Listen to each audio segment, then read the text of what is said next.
আসসালামু আলাইকুম প্রিয় ভাই ও বন্ধুরা, আপনাদের আশেপাশে এরকম গর্ত বা পুকুর ও পরিষ্কার পুকুর থাকলে আপনারা পরিষ্কার করে নিতে পারেন।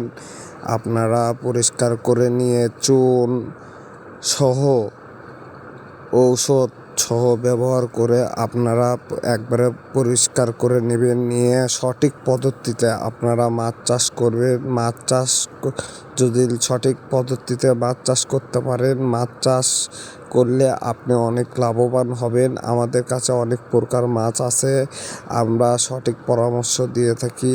আমরা এর পরবর্তীতে এই পুকুরটির আরও অনেক ভিডিও আপনাদের মাঝে তুলে ধরবো। আমি সামান্য কিছু ভিডিও তুলে ধরলাম, আরও ভিডিও তুলে ধরতে পারবো। আপনাদের মাঝে দোয়া করবেন, আমার পাশে থাকবেন যেন আপনাদেরকে আরও ভিডিও দেখাতে পারি। এই পুকুরটি অনেক নোংরা ছিল, আমি অনেক চেষ্টা করে এই পুকুরটি পরিষ্কার করেছি। আগামীতে আরও পরিষ্কার করব, করে আপনাদেরকে আরও ভিডিও দেখাবো।